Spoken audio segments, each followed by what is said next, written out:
I want to talk about networks of innovation inside organizations. And the plan here is to show you how in the larger organization these networks form crucial connections to be able to develop ideas either through access networks or through networks where people develop ideas collectively. So in the product world, you normally have scientific networks and those sort of networks that play out. But when you sit with a services organization like a bank or a telco or an insurance organization where you've got 20, 30, 40,000 people conglomerating together, you have an entirely different way in which a lot of these ideas get developed. And I just want to take you through two key ideas around how this can be seen. So the first thing is that in an hierarchical organization that has got 40,000 people, let's just take an average size services organization, global organization, and you've got 40,000 plus people, means that if you look at the span of control, you would have network hierarchies that will be anything between 10 network hierarchies to probably about 15 layers within those organizations. That means that the span of control is normally fairly steep. So that means that you have probably 7, 8, 9 layers of organization that is entirely there to organize and direct other people's work. So because of this phenomena means that you create massive amount of bottlenecks as ideas from the top part of an organization need to go all the way down to the person that's going to do the work and vice versa. You create all these bottlenecks during the cycles of actually getting these ideas proliferated. So I just want to talk about an alternative to how organizations could be organized and how ideas could flow through these organizations as networks. So let's just play out a scenario. A particular person has got an idea, and that idea needs to be shared by somebody, and I might sit at this level of the organization. What normally would happen is I will escalate that idea to my boss, and if it's going to threaten my boss, the idea probably will be killed because of the political setting in a lot of these organizations. If the idea is really great and it's not going to threaten me, but it's going to threaten somebody at the peer level of my boss, what will happen is they will then use that idea to fight this fight and elevate their position over time.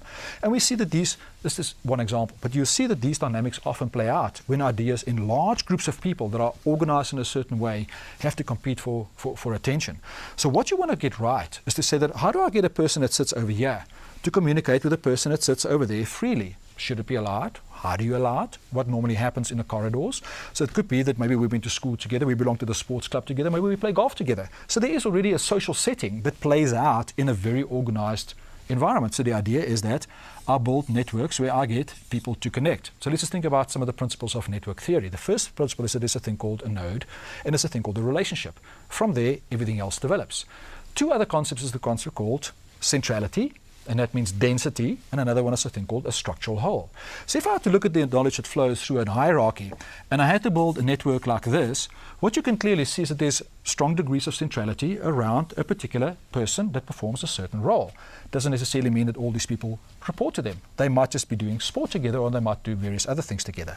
A structural whole is if I have to map out, and these represent information flows, and I have somebody that sits like that, I've got a structural whole. That means that this person could have a really great idea, but they've not communicated it with a person that is well connected, because this could be a great implementer and that could be a great innovator. So in the context of network theory, what we're starting to look at is to understand how the true networks in these organizations create value through understanding centrality and structural wholes.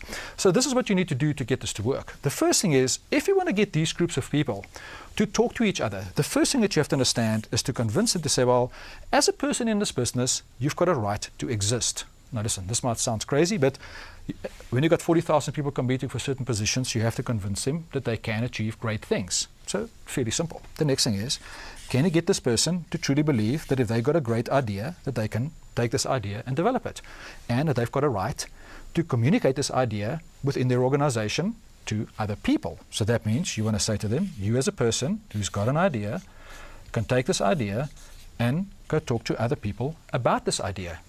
Those other people doesn't necessarily have to be your boss. It could be across any parts of the organization. The next thing is then what normally would happen when you start getting people to conglomerate around rules of centrality. What you would have is you would have a person that will talk to another person about an idea. They will don't just look at your idea, because if they understand your idea and they like it, they probably will have their own idea. And if they got their own idea, the value in building the network inside the organization is not just the fact that you get two people to talk to each other, typically in different parts of the organization, about different bits of organization that is of interest to them, but also the fact that they all have their own ideas that can then come together. And what we have found over time is that the value in building the network is never about protecting just one's own idea, but it's when the idea gets developed and gets developed and gets developed, as the network starts looking at their own ideas and they start supporting your idea, and you start creating a morphing effect of thousands of these ideas playing together. So if we get back to the story around why the funnel doesn't work then, is that this is entirely a set of organic activities. In the funnel, you're trying to industrialize this phenomena of saying that I'm going to force you to talk to that person to decide if that idea is great for this business. In the social setting, the network, you want to allow the organization to share ideas freely. Once the idea has been developed by multiple roles across multiple parts of the organization and it requires funding, then you can still use the funnel. You can still use your gate system to build the business case to be able to commercialize this idea if it requires large degrees of investment. But if this conglomeration of ideas requires little investment with little risk to create great outcomes, why do you want to stick it through a complex stage gate model? So the idea is to make sure that over time you understand the interplay between the risk that you're taking and the benefit and the rewards that you're going to reap from getting those ideas to work.